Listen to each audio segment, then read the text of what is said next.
So this morning, detectives from our North District Patrol Division, they had briefed out our patrol guys before they hit the streets that there was a potential suspect could be operating in our city. This intel actually originated from the Arlington Police Lt. So they actually had the vehicle description, which was this white pickup truck behind us. And the detective informed officers that the suspect could be involved in some other criminal offenses throughout North Texas. Matter of fact, we believe that the suspect was potentially out on bond for some felony cases here in Arlington. And so an officer around 2:15 saw the vehicle, got behind it, checked the license plate. The vehicle was reported stolen out of Granbury, Texas. The officer initiated a traffic stop, and the suspect failed to yield and engaged in a vehicle pursuit. The suspect at some point ended up northbound here on Bowen Road, and as soon as he cleared really the intersection behind us, which is Abram, unknown reason, he lost control and took out this utility pole and then hit two parked cars, which caused his vehicle to overturn. Unfortunately, the suspect was pronounced deceased here at the scene. You know, as any case like this, there's always an administrative and criminal investigation that occurs when there's a loss of life. But at this point, the suspect dictated the outcome of this by not, pulling over to speak to officers.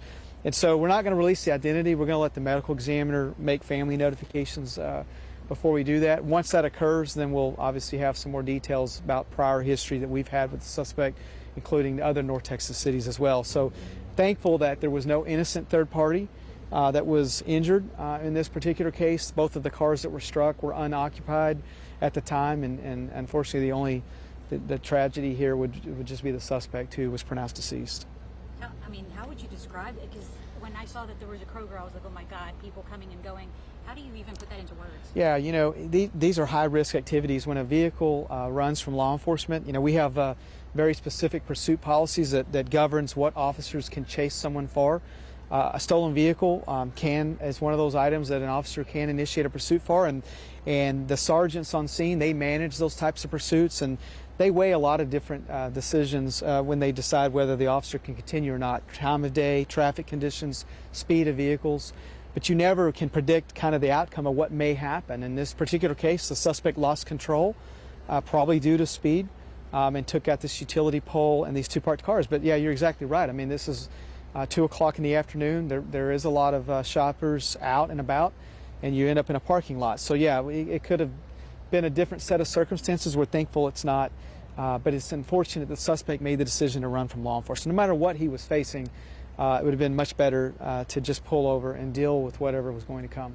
Any idea how fast he was going? Don't have that. That'll be we'll do a forensic investigation of the crash scene to determine that. Also, our officers have dashboard cameras which track speed as well, so that'll be part of the investigation.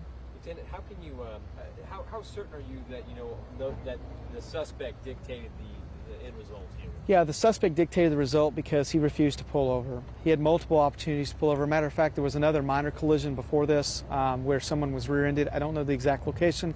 That person was not injured. There were plenty of opportunities for the suspect. The suspect made the decision to flee. It's always a balancing decision on whether we continue to pursue or not based upon the danger to officers, the danger to the motoring public, because we have to drive for the due regard for the safety of others as well when we make a decision to engage in a pursuit.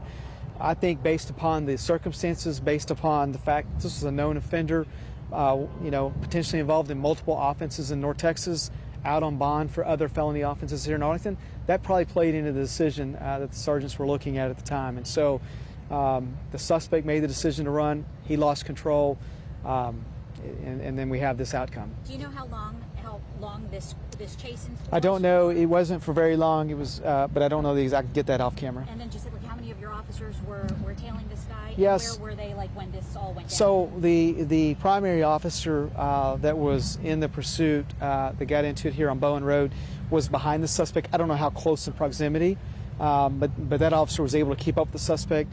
I think the suspect was obviously doing everything he could to evade the officers, and so, and you could tell just from the damages, yeah, there was speed involved. This is not he wasn't doing the speed limit when he crashed, and so again, we'll look at that. Typically, our policy is 2 units and a supervisor, unless the supervisor authorizes more units. But I can get that off camera. How many units? So just kind of to recap, based off of the policy that Arlington has to not do any sort of maneuvers during a chase, so on and so forth. At this point, you feel confident that there was no wrongdoing by officers, but everything's reviewed. Oh yeah, I mean, preliminarily, officers can engage for a pursuit for a stolen vehicle. Couple that with the other information that they had based upon the briefing that the detective provided this morning, based upon another police agency reaching out, based upon the fact that we believed he was committing other offenses in Arlington, certainly preliminarily. But we always have a review, an administrative review, to ensure that pursuit policies were followed, to make sure that everything was in the up and up. And so that takes time, and that will not occur today. It'll take some time, and at some point that gets routed through the employee's chain of command to look at all that. Yeah. When was that car reported stolen at Granbury? I don't know the details. I'll get that to you though. Obviously, y'all know who this is. Can you at least give us his age? I don't have an age range. I mean, he's a male, and a male adult, and he had been arrested from us at least twice. He's out on 2 felony counts: unauthorized use of a motor vehicle and a commercial burglary of a local pizza restaurant here in our city. And I know Irving, I believe we're looking at 4 potential felony offenses in their city as well. I'll let them kind of speak on that once his identity comes out. So the suspect vehicle was the white? It's the white pickup truck that's overturned, yeah. God, how long is this going to take to clean up? You know, the forensic examination, they're using a drone to kind of help do some crime mapping, and then they'll take some measurements out here.